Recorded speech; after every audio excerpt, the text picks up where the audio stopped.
O desembargador do Tribunal de Justiça de Pernambuco, Isaías Andrade Lins Neto, cassou a decisão da juíza Andréa Calado, da 11ª Vara Criminal de Recife, que havia determinado a prisão preventiva de um jornalista, o jornalista Ricardo César do Vale Antunes, acusado de injúria e difamação apenas por ter publicado uma reportagem com uma denúncia contra um promotor de Pernambuco. Para fundamentar o pedido de prisão e o bloqueio das redes sociais do jornalista, a juíza tinha citado o trecho de uma decisão do Alexandre de Moraes em uma petição de 2022. Né?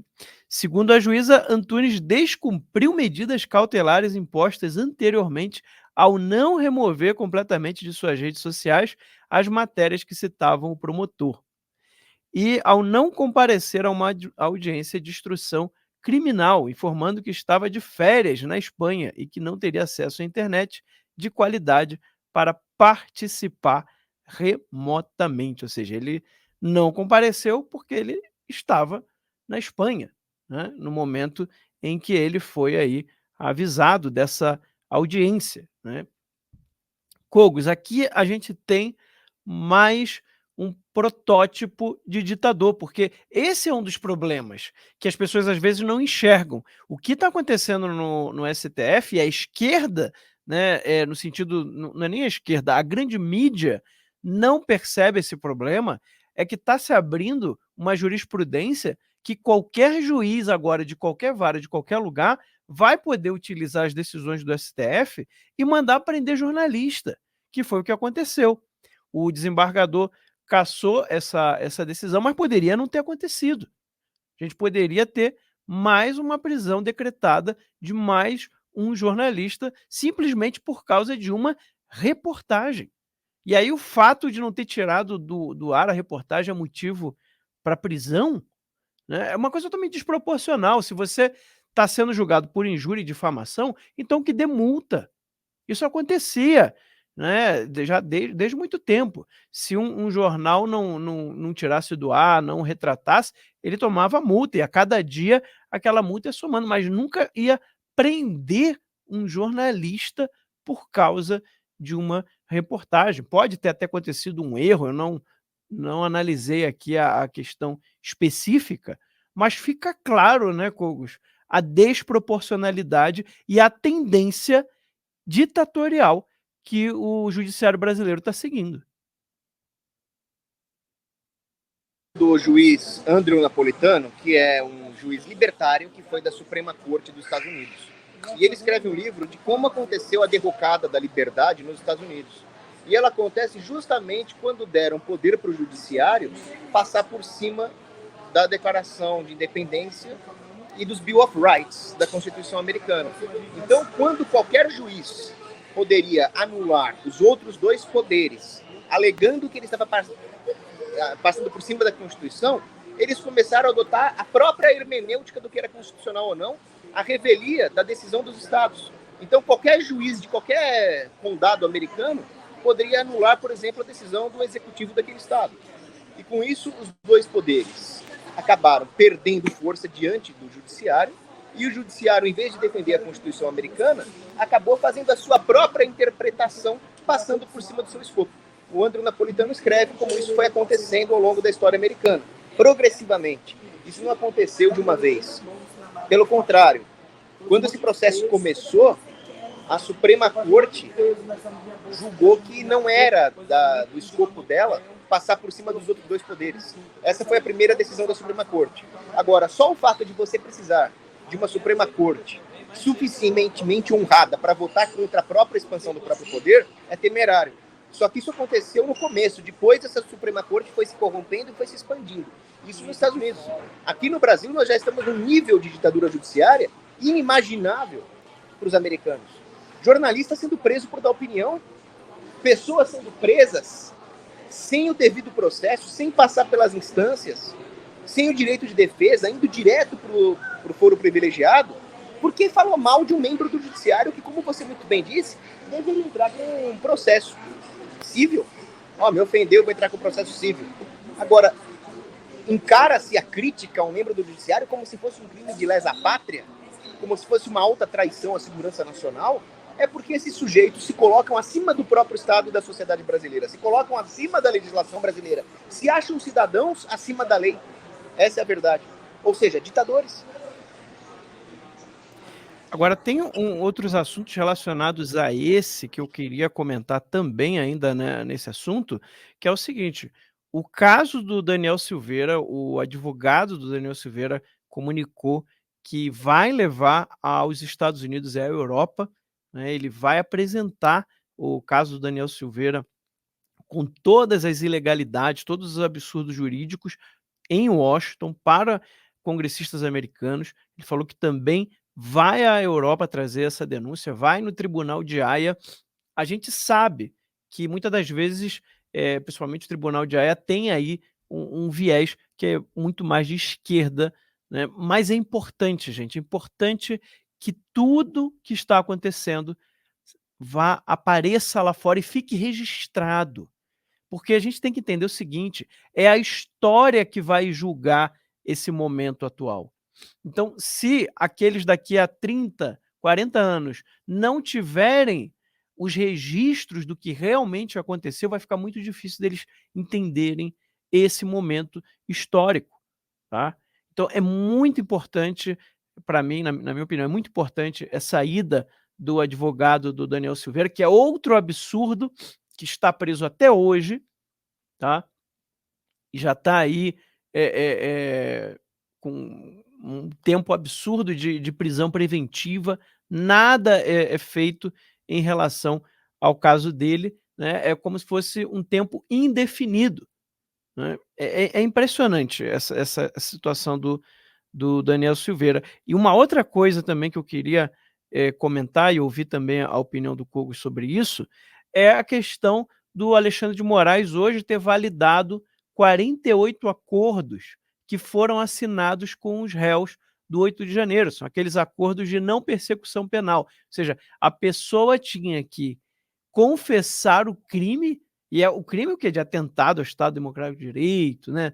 Todos aqueles crimes que a gente já viu em relação ao 8 de janeiro, a pessoa confessa para que ela não sofra a pena, porque ela já sabe que se ela for julgada, mesmo que ela nem esteja lá no local, no momento da depredação, ela vai ser condenada, como vários foram condenados. Isso se ela não tiver ainda o azar de acabar falecendo na prisão, como aconteceu com o Clériston. Então, esses acordos foram assinados, foram agora validados pelo Moraes, e esses réus ainda vão ter que passar, Cogos, por curso de democracia. Aonde que nós estamos? Que país que a gente está vivendo? Isso aí se chama confissão sob tortura. Quer dizer, o sujeito é preso injustamente, eles não estavam armados, eles estavam num protesto pacífico, alguns elementos exaltados, incitados por agentes de esquerda, que fizeram uma false flag operation, incitaram o vandalismo. Você processa o cara por vandalismo, manda ele pagar a janela quebrada lá e pronto.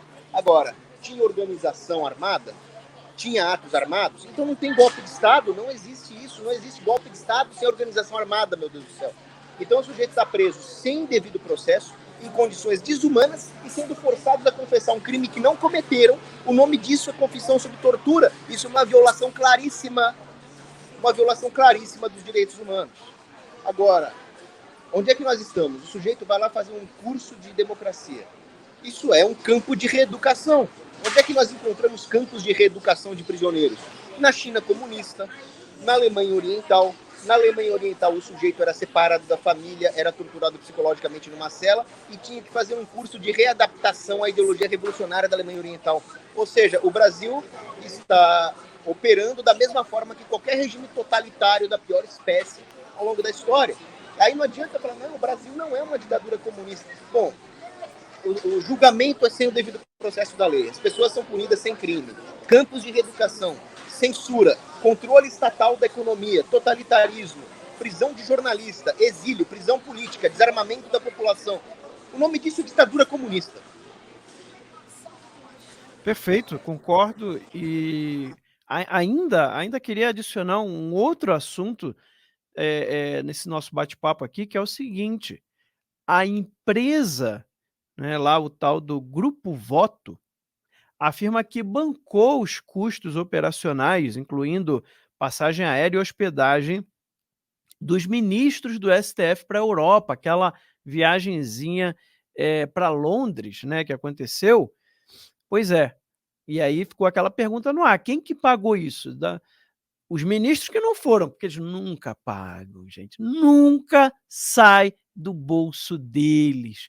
Todos esses luxos, todas essas viagens, palestrinhas, isso nunca sai do bolso deles. Então ficou aquela dúvida: quem foi que pagou as viagens dos ministros do STF para Londres? Não foi só ele, não. Teve gente, muita gente do governo Lula também que esteve lá. E aí, agora apareceu o Grupo Voto, só que qual que é o problema aqui? Qual que é a jogada?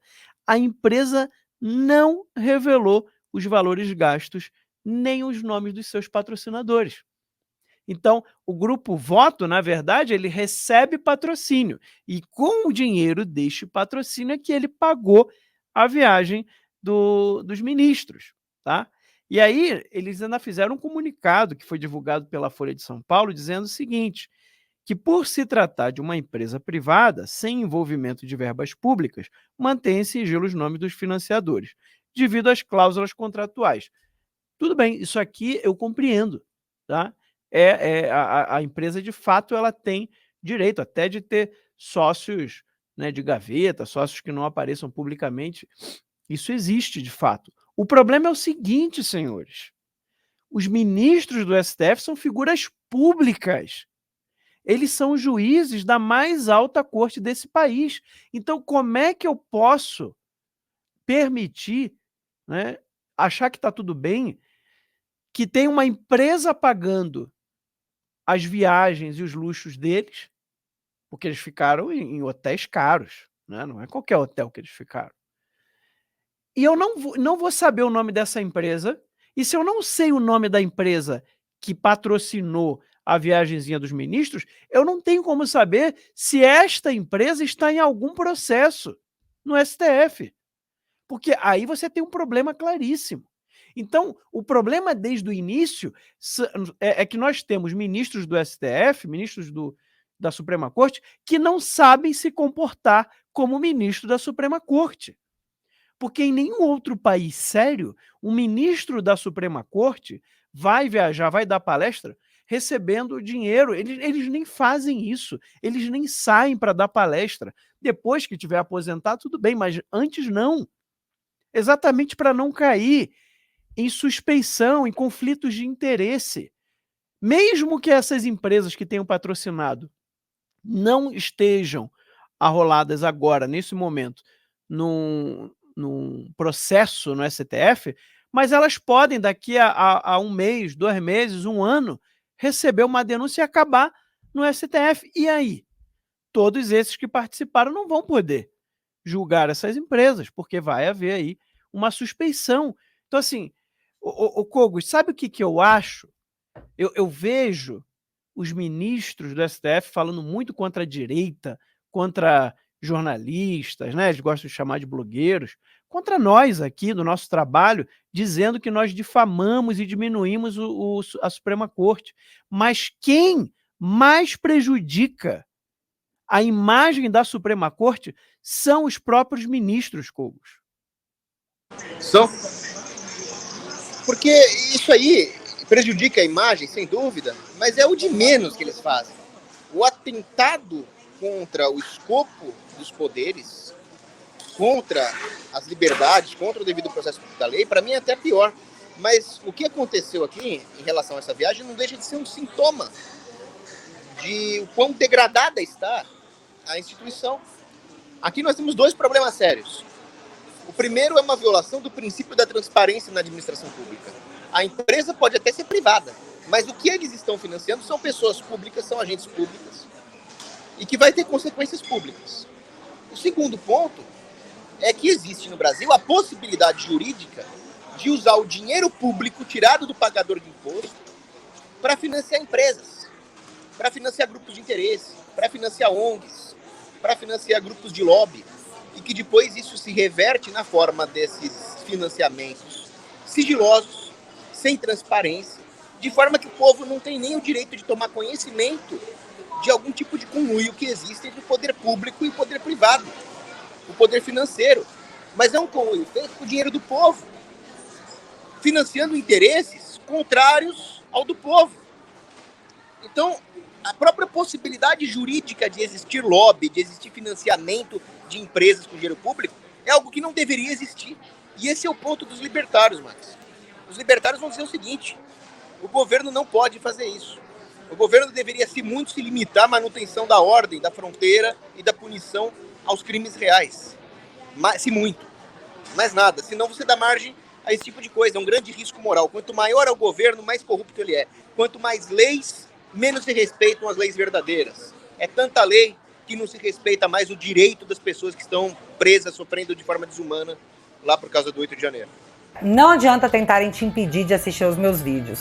Nós sempre vamos dar um jeitinho para que você fique por dentro de tudo que tá rolando. E agora você pode ter esse acesso a todos os meus conteúdos com o aplicativo da nossa família. Com o app do Te Atualizei, você vai ter acesso no seu celular a todos os conteúdos que eu faço para te atualizar com o rumo óbvio das coisas. Vai ser só um clique para você assistir a tudo isso aqui. Os meus vídeos exclusivos que eu faço no sofá, as edições especiais do News, o meu jornal semanal, documentários sobre temas de política, podcasts, entrevistas e muito mais. Por enquanto, o app está disponível apenas para quem tem Android, mas daqui a pouco vai sair a versão para iPhone. Libere seu acesso a todos os meus conteúdos que estão disponíveis somente na minha plataforma.